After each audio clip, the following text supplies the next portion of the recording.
1984 में किस तरह से इंदिरा गांधी की हत्या हो जाती है और जो 1985 के लोकसभा चुनाव में कांग्रेस एक तरफा चुनाव जीतती है।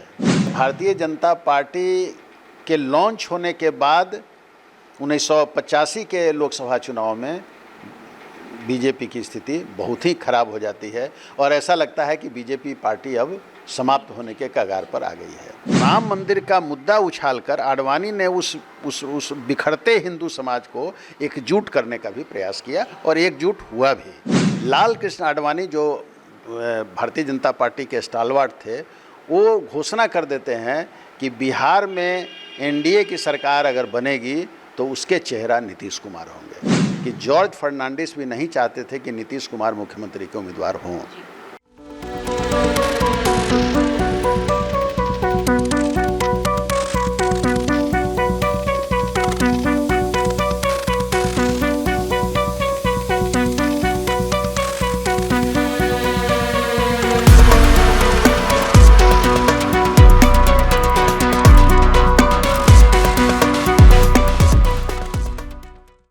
नमस्कार, मैं निशा श्री आप तमाम दर्शकों का स्वागत करती हूं फर्स्ट लुक बिहार में, जहां हम देखते हैं खबरें जो जानना ज़रूरी है।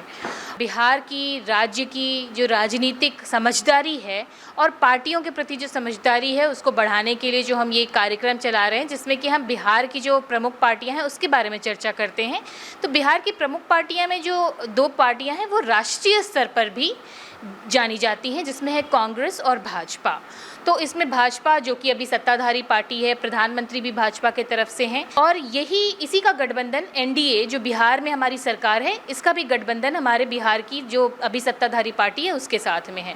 तो भाजपा एक अपना अलग ही पहचान बनाती है, लेकिन आज जो ये इतनी बड़ी पार्टी है, इसका शुरुआत ऐसा नहीं था। कभी ये भी 1-2 सीट जीत करके अपना पहचान बनाते हुए आई थी। तो क्या है इसका इतिहास और कैसे आज ये सत्ताधारी पार्टी बन करके सबसे बड़ी पार्टी बन गई है, इसके बारे में बताने के लिए हमारे साथ स्टूडियो में उपस्थित हैं राजनीतिक विश्लेषक प्रोफेसर अरुण कुमार सिंह। सबसे पहले आपका बहुत बहुत स्वागत है। आपको भी बहुत धन्यवाद। और सबसे पहले यही शुरुआत करेंगे कि बीजेपी, जिसको आज हम इतनी बड़ी पार्टी के रूप में जानते हैं राष्ट्रीय स्तर पर, ये हम सुनते हैं कि ये भी कभी धीरे धीरे इसका भी इतना पहचान नहीं था, लोग मजाक उड़ाते थे, लेकिन आज ये सत्ताधारी पार्टी है और चुनौती देती है कांग्रेस जैसी पार्टी को। तो इसका इतिहास क्या है, ये हमें बताएं।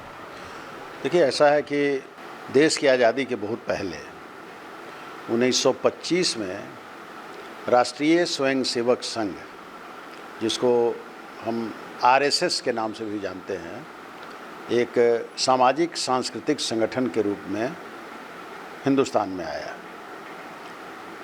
और आगे चलकर 1951 में आरएसएस ने, राष्ट्रीय स्वयंसेवक संघ ने, अपना एक पॉलिटिकल विंग यानी अपना एक राजनीतिक दल खड़ा करने की बात सोची और उसी के तहत जनसंघ अस्तित्व में आया।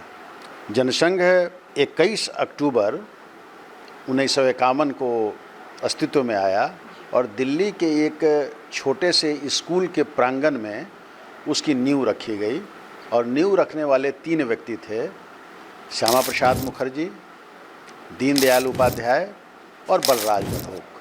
श्यामा प्रसाद मुखर्जी, उसके पहले जो नेहरू कैबिनेट थी उसमें इंडस्ट्री मिनिस्टर भी थे, लेकिन जो नेहरू लियाकत समझौता हुआ पाकिस्तान के जो हुक्मरान थे, उस समझौते से इत्तेफाक नहीं रखते थे श्यामा प्रसाद मुखर्जी, क्योंकि उसमें पाकिस्तान को बहुत सारी सहूलियतें दी गई थीं, जबकि वहाँ के हिंदुओं के बारे में कोई गारंटी नहीं मिल रही थी।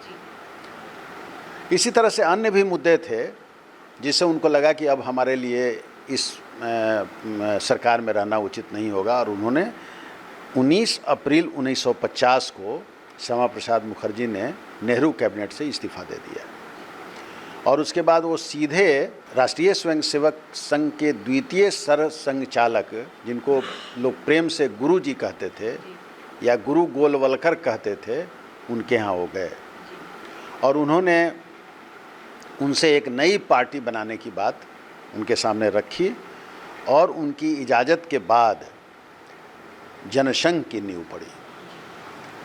जनसंघ मुख्यतः 3 बातों को लेकर चल रहा था। एक जो सबसे महत्वपूर्ण था, जो अभी भी भारतीय जनता पार्टी के मैनिफेस्टो का आधार वो बना हुआ रहता है, वो था सामान्य नागरिक संहिता। दूसरा था गोवध पर पूर्ण प्रतिबंध, और तीसरा था आर्टिकल 370 का खात्मा या उसकी समाप्ति। और राम मंदिर भी? उस समय राम मंदिर की बात नहीं थी। जब जनसंघ को जिस समय अस्तित्व में लाया गया था, उस समय 3 ही ये मुद्दे सामने में थे। और इसीलिए कश्मीर के लाल चौक पर झंडा फहराने के लिए 8 मई 1953 को श्यामा प्रसाद मुखर्जी निकले। उसके 3 दिन बाद उनकी गिरफ्तारी हो गई। 11 मई को वो गिरफ्तार कर लिए गए 1953 में, और उसके 40 दिन के बाद उनकी पुलिस कस्टडी में ही मृत्यु हो गई।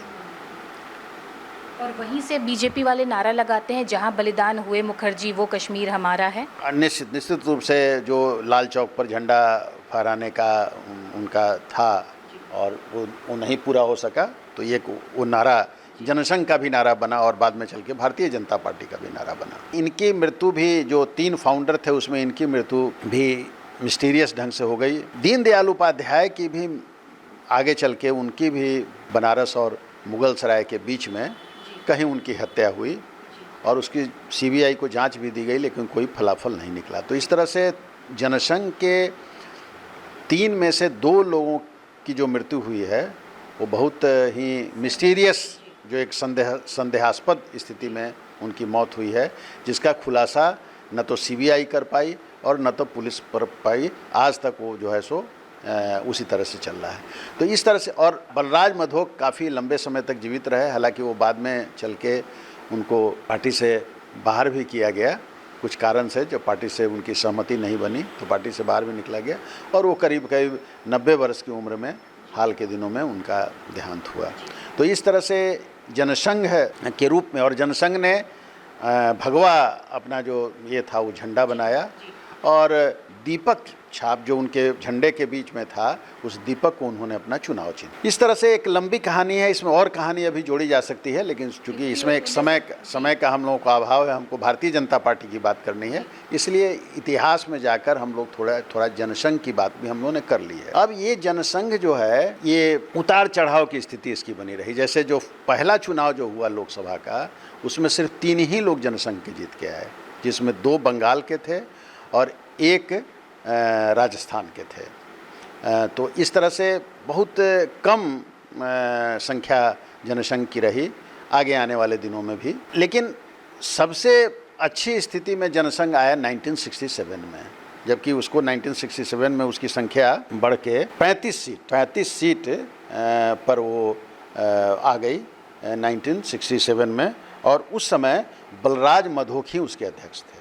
तो ये बलराज मधोक को क्रेडिट जाता है कि उनके अध्यक्षता में भारतीय जनता पार्टी 1967 में उसको 35 स्थान मिला, जो सबसे जनसंघ का सबसे बड़ा स्कोर था लोकसभा में उस दौरान। और इस तरह से फिर धीरे धीरे जनसंघ आगे बढ़ता रहा। इस बीच में 1975 में, जैसा कि मालूम है कि इंदिरा गांधी ने आपातकाल लगा दिया, और 74 में जो आंदोलन शुरू हुआ बिहार में छात्र नौजवानों का, उसमें जनसंघ बहुत बढ़ चढ़ के, और जनसंघ का जो स्टूडेंट विंग था, अखिल भारतीय विद्यार्थी परिषद, सुशील मोदी वगैरह लोग उसमें उस समय उसके बड़े नेता हो चुके थे स्टूडेंट के, तो उन लोगों ने बढ़ चढ़ के उसमें हिस्सा लिया।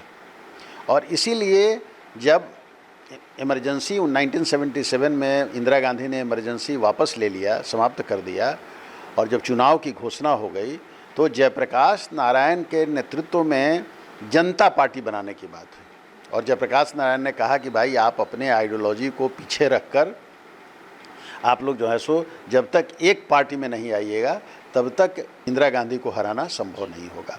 और इस तरह से भारतीय लोकदल, कांग्रेस ओ, जनसंघ और संयुक्त सोशलिस्ट पार्टी, ये 4 पार्टियां मिलकर जनता पार्टी बनी और जनता पार्टी में अब जनसंघ आ गया, उसमें सरकार बनी और उस सरकार में अटल बिहारी वाजपेयी विदेश मंत्री बनाए गए और लाल कृष्ण आडवाणी, जो दो ये महत्वपूर्ण व्यक्ति उसके भारतीय जनता पार्टी के थे, वो सूचना एवं प्रसारण मंत्री बने। लेकिन जैसा कि आपको मालूम है कि वो सरकार ज़्यादा दिन नहीं चल सकी और 79 आते आते वो मुरारजी भाई देसाई की सरकार समाजवादियों के बीच में जो चल रहा था, जिसके कारण वो जो है पार्टी गिर गई। इसी बीच में संयुक्त सोशलिस्ट पार्टी के नेता मधु लिमिया ने दोहरी सदस्यता का सवाल उठा दिया कि जनता पार्टी, और एक कार्यकारिणी में उन्होंने प्रस्ताव भी पास कर दिया जनता पार्टी के कि दोहरी सदस्यता इसमें नहीं चलेगी, जो लोग जनता पार्टी के सदस्य हैं वो किसी दूसरे ऑर्गेनाइजेशन के सदस्य नहीं हो सकते हैं।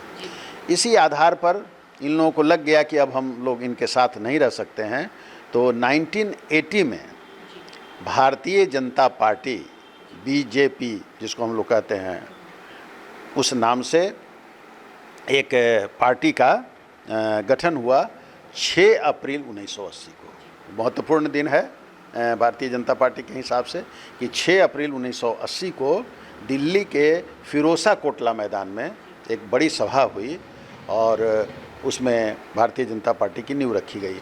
जो उसके उस समय के जो संस्थापक सदस्य, जो महत्वपूर्ण लोग थे, उसमें अटल बिहारी वाजपेयी थे, लाल कृष्ण आडवाणी थे, मुरली मनोहर जोशी थे, नानाजी देशमुख थे, KR मलकानी थे, सिकंदर वक्त थे, विजय कुमार मल्होत्रा थे, विजया राजे सिंधिया थीं, भैरव सिंह शेखावत थे, शांता कुमार थे और जगन्नाथ राव थे। तो इस तरह से ये सब लोग प्रमुख लोग थे जो जनता पार्टी से अलग होके, और उन्होंने भारतीय जनता पार्टी का, तब तक 1980 का चुनाव समाप्त हो गया। आपने देखा कि आगे 1984 में किस तरह से इंदिरा गांधी की हत्या हो जाती है, और जो 1985 के लोकसभा चुनाव में कांग्रेस एक तरफा चुनाव जीतती है और उसमें भारतीय जनता पार्टी का सबसे लोएस्ट परफॉर्मेंस 2 सीट का होता है। सिर्फ 2 ही सीट जीत पाती है। एक गुजरात के मेहसाना की सीट वो जीतती है और दूसरी सीट वो आंध्र के हनमकोटा सीट से जगारेड्डी चुनाव जीतते हैं। तो इस तरह से भारतीय जनता पार्टी के लॉन्च होने के बाद 1985 के लोकसभा चुनाव में बीजेपी की स्थिति बहुत ही खराब हो जाती है और ऐसा लगता है कि बीजेपी पार्टी अब समाप्त होने के कगार पर आ गई है। फिर इसी तरह से धीरे धीरे ये मामला बढ़ता चला जाता है और 1989 आते आते बोफर्स का मामला सामने में आ जाता है, जिसमें राजीव गांधी पर उंगली उठती है कि ये जो बोफर्स जो तोप की खरीद हुई है उसमें जो है सो रिश्वत लिया गया है, उसमें ब्रोकरेज लिया गया है और उसके कारण एक राजीव गांधी की स्थिति थोड़ी खराब होती है। और इस बात को उजागर करने का काम उन्हीं के दल के VP सिंह, जो उस समय उनके वित्त मंत्री भी थे, वो ज़्यादा उसको जोर शोर से उठाते हैं, वो त्यागपत्र भी दे देते हैं और एक तरह से वो जो है सो उस अभियान को शुरू कर देते हैं। और उस अभियान के साथ विरोधी दल के लोग भी, जिसमें भारतीय जनता पार्टी भी थी, वो सब लोग लग जाते हैं, जिसका नतीजा ये निकलता है कि कांग्रेस की पराजय हो जाती है और BP सिंह के नेतृत्व में केंद्र में सरकार बनती है, जिसको बाहर से भारतीय जनता पार्टी समर्थन देती है। इसी दौरान भारतीय जनता पार्टी एक निर्णय लेती है कि हम जिसकी चर्चा आप कर रही थी, राम जन्मभूमि की, अपनी कार्यकारिणी में फैसला लेती है कि हम राम मंदिर का निर्माण करेंगे और उसी जगह पर निर्माण करेंगे जहां रामलला का जन्म हुआ था। और नेचुरली वो जगह था, वो डिस्प्यूटेड था। वहाँ पर जो मुस्लिम समुदाय था उसका कहना था कि वहाँ पर बाबरी मस्जिद है, बाबर की बनाई हुई मस्जिद है और इसलिए वो नहीं हो सकता है और वो मामले कोर्ट में थे, न्यायालय में थे। और इस तरह से एक रिजॉल्व होता है और फिर उसी के नतीजे के तहत 1989 में जो चुनाव 1989 में फिर आप देखें, जिस समय राजीव गांधी की सरकार अपना जब टर्म पूरा करती है और जो चुनाव होते हैं उसमें भारतीय जनता पार्टी को 2 से बढ़कर सीधे 85 सीट, और भारतीय जनता पार्टी बाहर से, जैसा मैंने पहले ही बताया है कि बाहर से विश्वनाथ प्रताप सिंह की सरकार को समर्थन देना प्रारंभ करती है। इसके थोड़ा आगे हम लोग चलें तो हम देखेंगे कि उसी समय लाल कृष्ण आडवाणी सोमनाथ जो गुजरात में है वहाँ से अयोध्या के लिए रथ यात्रा निकालते हैं। रथ यात्रा के साथ हजारों की संख्या में कार सेवक भी चलते हैं, जिनका है कि हम कार सेवा करके वहाँ मंदिर का निर्माण करेंगे। और उसी क्रम में 90 में यहाँ पर लालू यादव की सरकार बन जाती है बिहार के अंदर, और बिहार के समस्तीपुर आते आते ये जो लालू यादव की जो सरकार है, जनता पार्टी की सरकार है, वह उनके रथ को रोक देती है और आडवाणी को गिरफ्तार कर लिया जाता है। आडवाणी की गिरफ्तारी के बाद बीजेपी उस सरकार से अपना समर्थन वापस ले लेती है और वीपी सिंह की सरकार गिर जाती है। तो इस तरह से इसको हम मानते हैं भारतीय जनता पार्टी के लिए एक टर्निंग पॉइंट हम लोग मानते हैं। जो राम जन्मभूमि आंदोलन जो लाल कृष्ण आडवाणी ने प्रारंभ किया, ये भारतीय जनता पार्टी के लिए मेरे समझ से टर्निंग पॉइंट है, और उसके बाद भारतीय जनता पार्टी पीछे मुड़कर नहीं देखी है। आप देखेंगे आगे हम लोग देखेंगे कि भारतीय जनता पार्टी लगातार अपने ग्राफ को बढ़ाती चली गई है और उसके साथ लोग जुड़ते चले गए हैं। तो ये क्रेडिट भारतीय जनता पार्टी को हाँ, ये क्रेडिट आडवाणी जी और आडवाणी जी की सोच के तहत वो रथ यात्रा, जिस रथ यात्रा में उन्होंने पूरे देश का भ्रमण करके, अब तो अंतिम लेग पर थे, यहाँ से उनको अब सीधे बिहार के बाद ये उत्तर प्रदेश में प्रवेश करके अयोध्या उनको जाना था। तो इससे एक मोबिलाइजेशन का काम उन्होंने जो भारतीय जनता पार्टी के हिंदुत्व वाली जो सोच, राष्ट्रवाद की जो सोच उसकी जो बनी रही है, उसको आडवाणी को मौका मिला और आडवाणी ने उसको बड़े पुरजोर तरीके से, बहुत मुस्तैदी से, और आडवाणी बहुत अच्छे ऑरेटर हैं, भाषण देने में बहुत अच्छे हैं, उन्होंने लोगों को कन्विंस किया और उसमें एक टर्निंग पॉइंट हुआ।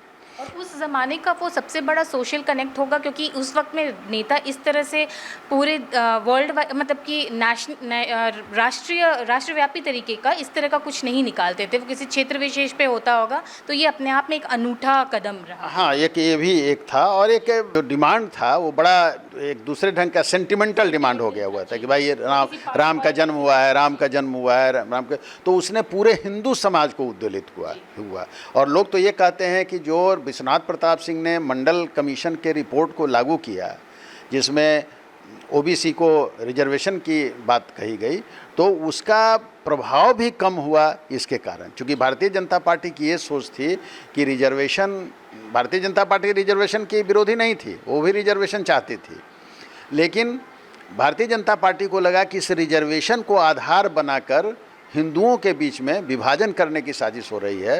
तो राम मंदिर का मुद्दा उछालकर आडवाणी ने उस बिखरते हिंदू समाज को एकजुट करने का भी प्रयास किया, और एकजुट हुआ भी, इसमें कहीं कोई दो मत नहीं है।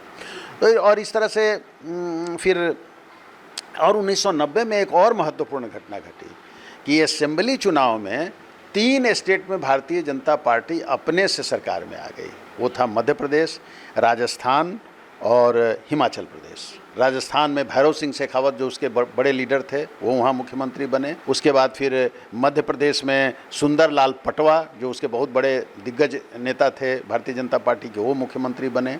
और हिमाचल प्रदेश में शांता कुमार मुख्यमंत्री बने। तो इस तरह से 1990 के आते आते विधानसभाओं में भी भारतीय जनता पार्टी अब वहाँ कांग्रेस को हराकर और अपनी सरकार बनाने में कामयाब होने लगी। फिर 25 सितंबर 1990 को दीनदयाल उपाध्याय जी की जयंती पर, जैसा कि मैंने बताया कि वो आडवाणी जी ने सोमनाथ से अयोध्या की रथ यात्रा प्रारंभ की, और इस तरह से उसका एक व्यापक प्रभाव देखने में आया। 1991 में भारतीय जनता पार्टी के अध्यक्ष मुरली मनोहर जोशी बने, और फिर 1991 के लोकसभा के चुनाव में बीजेपी का ग्राफ 85 से बढ़कर 120 पर पहुंच गया।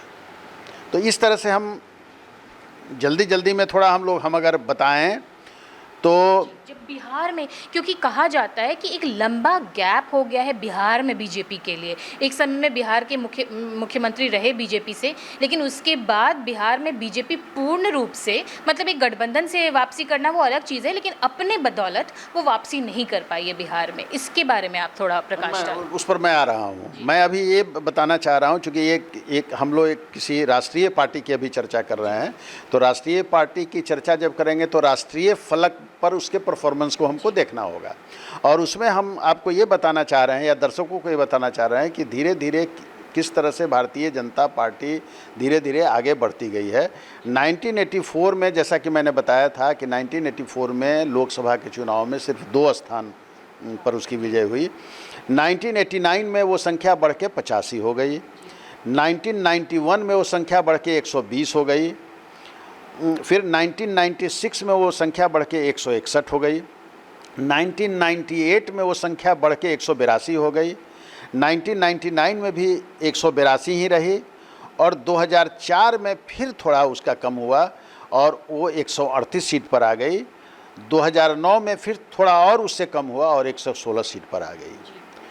लेकिन आपने देखा कि ये जो 2004 और 2009 का जो पीरियड है वो उसमें अटल बिहारी वाजपेयी पूरे 5 वर्ष तक, 4.5 वर्ष उसको कहेंगे इसलिए कि 6 महीना पहले ही चुनाव करा लिया गया था, तो एक फुल टर्म उन्होंने एनडीए गठबंधन बना के पूरा किया था। इसके पहले वो 13 महीना के लिए, एक बार 13 दिन के लिए और दूसरे बार 13 महीना के लिए वो सरकार में थे और वो सरकार चल नहीं पाई थी और मिड टर्म पोल हुए थे।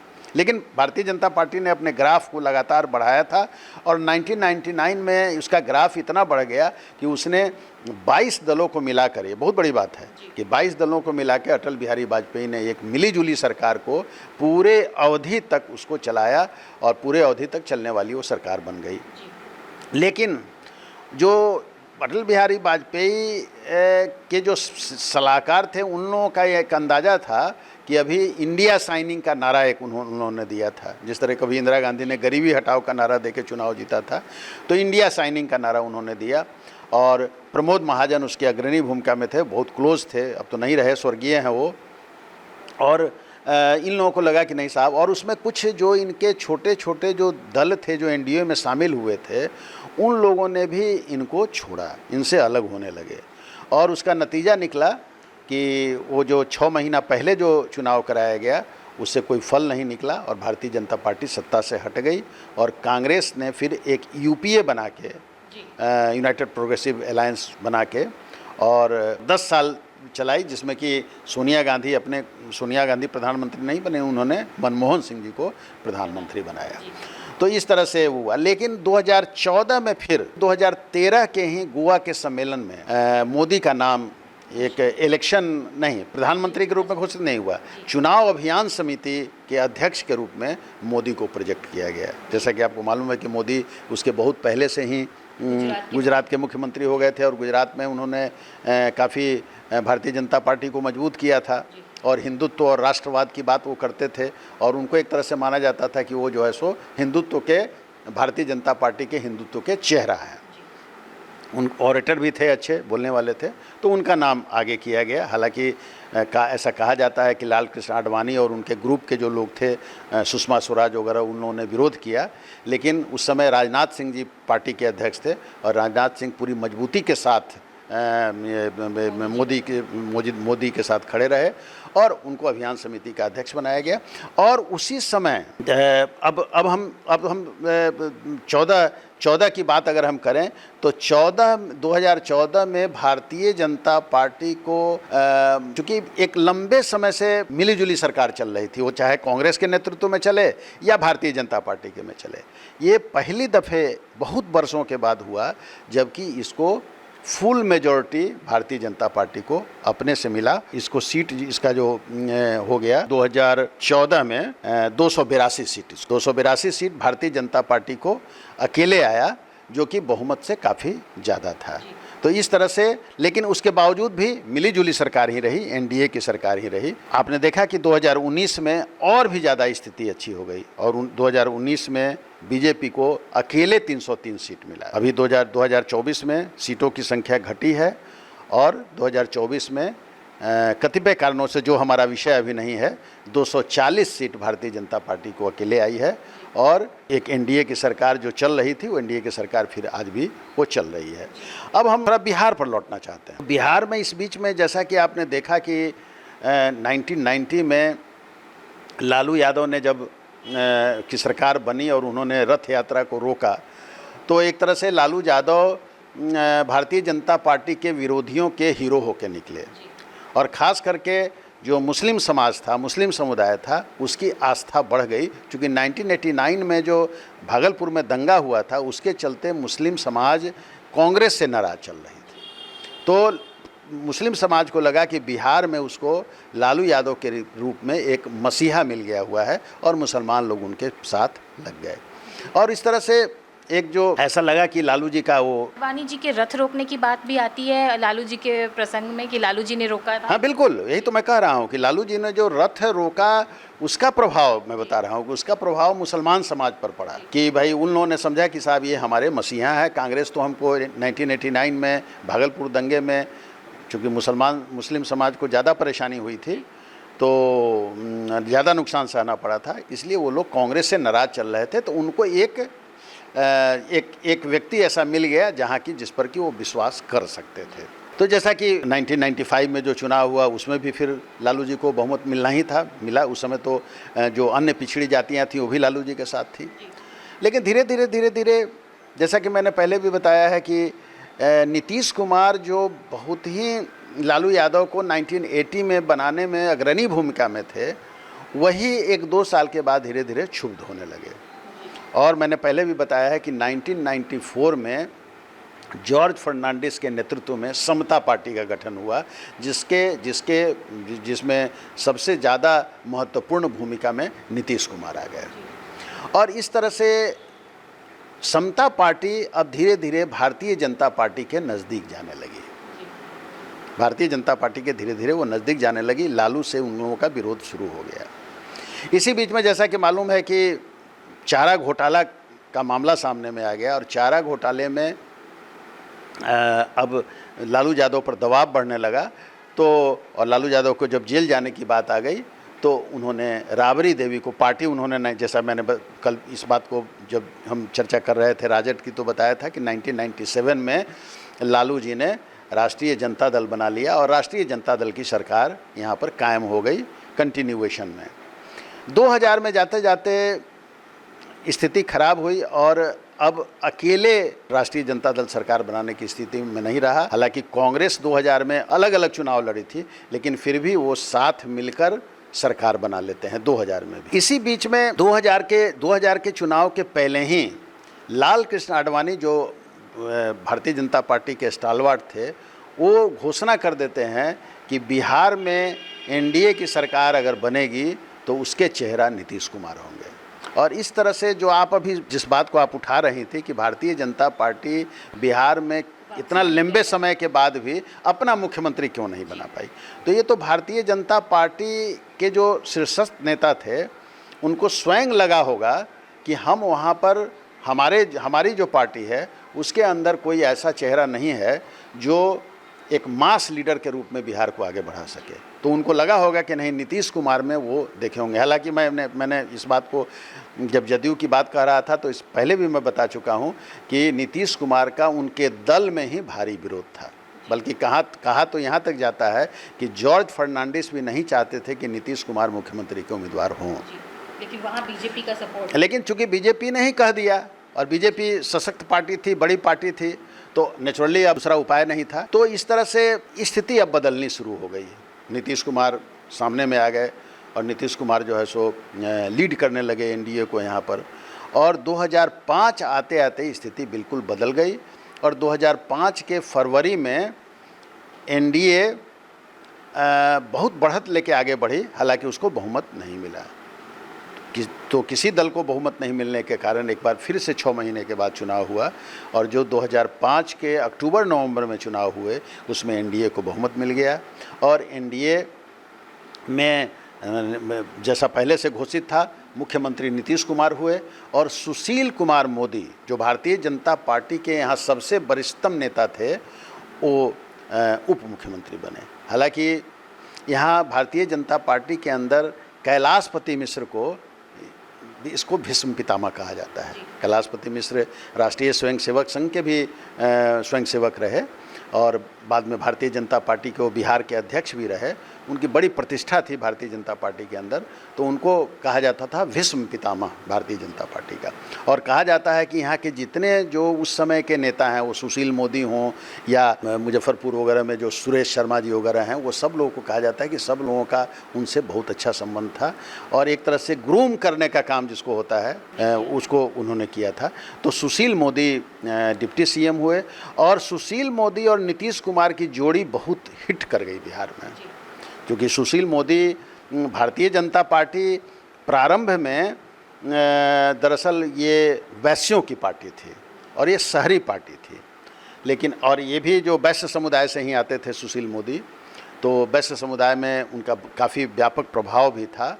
तो वैश्य प्रभाव लेकिन नीतीश कुमार के आने से जो एक समीकरण जो बना, उस समीकरण में भारतीय जनता पार्टी अब दूसरे समाज में भी प्रवेश करने लगी, जिसमें सबसे पहले उसने अगड़े समाज को अट्रैक्ट किया, क्योंकि लालू यादव से अगड़ा समाज जो था सो काफ़ी पीड़ित हो गया था।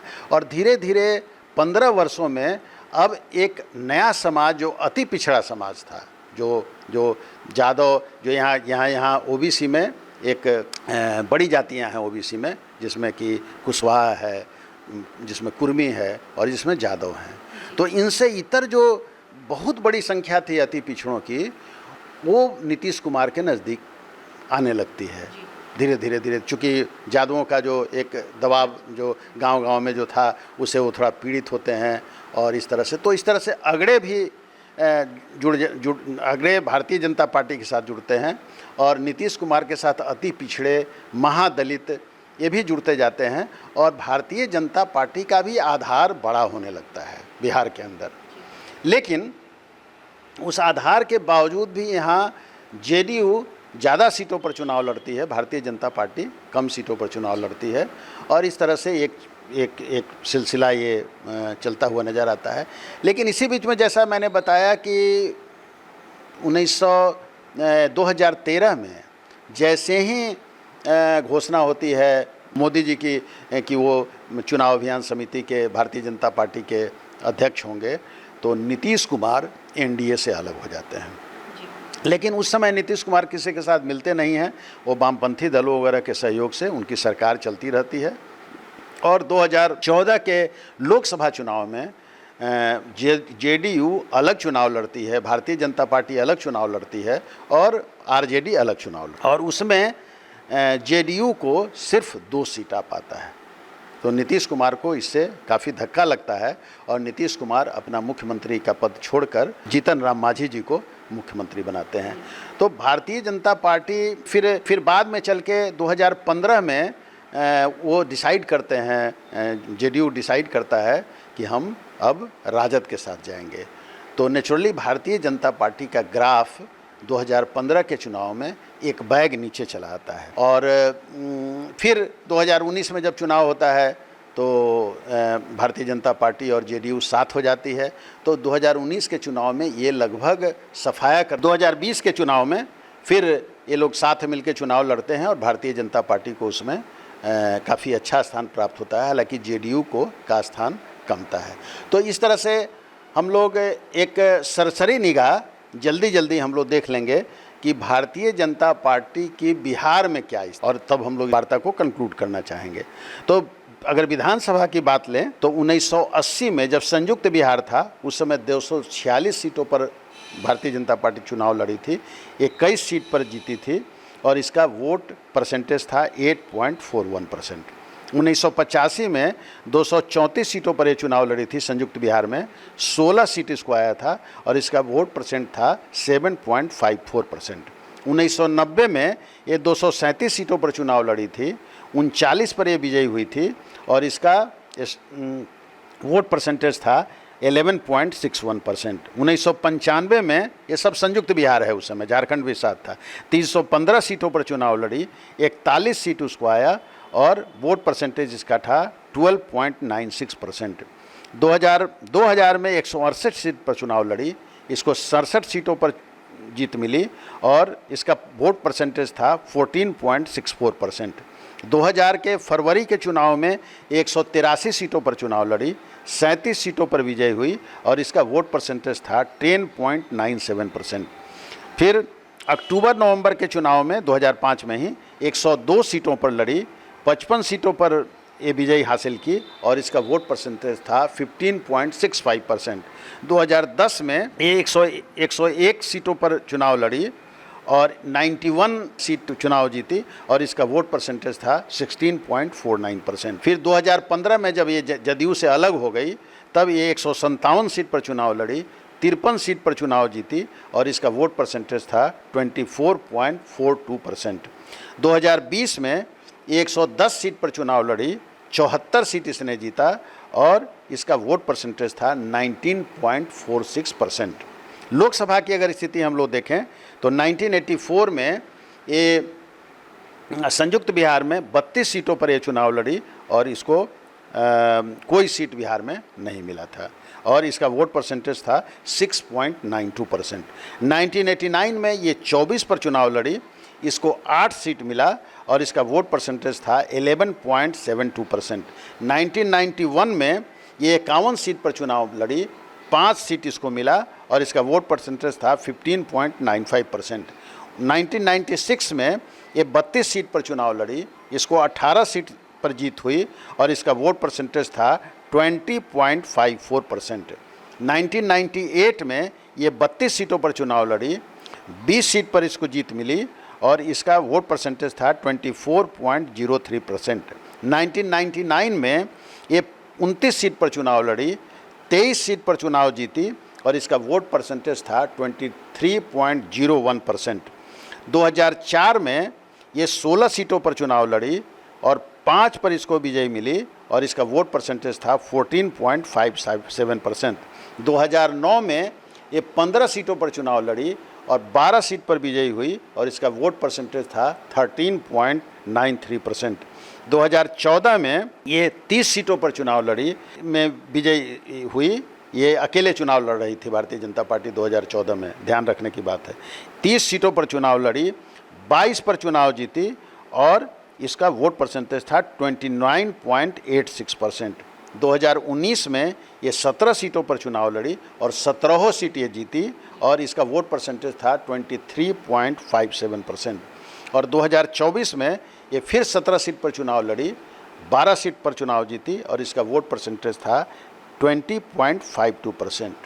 तो 2014 का जो चुनाव, उससे ये पता चल गया कि जो वोटर्स बिहार के चुनाव में अन्य दलों को वोट करते हैं, वो अकेले भी लड़ने पर भारतीय जनता पार्टी को, जब संसद का चुनाव होता है तो उसमें वो भारतीय जनता पार्टी के लोगों को जिताती है।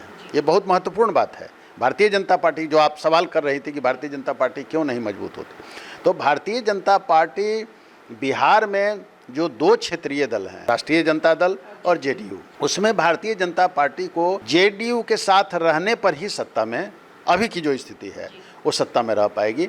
जेडीयू को आपने देखा कि 2015 में वो जेडीयू से अलग हुई तो उसका ग्राफ सीधे नीचे गिर गया। लेकिन 2014 में जब तीनों अलग अलग लड़े, जेडीयू अलग लड़ी, राजद अलग लड़ी और भारतीय जनता पार्टी अलग लड़ी, तो उस समय वही वोटर भारतीय जनता पार्टी को वोट देता है। तो बिहार के वोटर कितने समझदार हैं इसका भी परिचय है कि चूँकि उन लोगों को लगता है कि जेडीयू वहाँ जाके क्या करेगी, वहाँ आरजेडी जाके क्या करेगी, अगर हम भारतीय जनता पार्टी को देंगे तो भारतीय जनता पार्टी सत्ता में आएगी और बिहार का विकास होगा। तो ऐसी सोच के तहत बिहार के लोगों ने 2014 में भारतीय जनता पार्टी को अकेले चुनाव लड़ने के बावजूद 30 में 22 सीट देने का काम। तो ये था भारतीय जनता पार्टी का बिहार का जो पूरा अब तक का परफॉर्मेंस है और उसके अलावा क्या बैकग्राउंड रहा है। देखा जाए तो हम अपने आज़ादी का जब 100वां साल बनाएंगे उसके कुछ ही दिनों के बाद, यानी कि 2051 जब होगा, तो वो बीजेपी का जो रूट पार्टी है उसके भी 100 वर्ष पूरे हो जाएंगे। और किस तरह से हम जो है वो कश्मीर की लड़ाई या हिंदुत्व की लड़ाई या भारतीय अस्मिता की लड़ाई या अखंड भारत की लड़ाई से भाजपा कितने पुराने समय से जुड़ी हुई है, ये तमाम बातें हमको आज पता चली इस चर्चा में। इन सारी जानकारी के लिए प्रोफेसर अरुण कुमार सिंह जी को बहुत बहुत धन्यवाद। बहुत धन्यवाद आपको भी। इसी तरह से अन्य पार्टियों के बारे में भी हम आपको एक एक करके जानकारी देते रहेंगे। अभी के लिए दीजिए इजाज़त। आप देख रहे थे फर्स्ट लुक बिहार। धन्यवाद।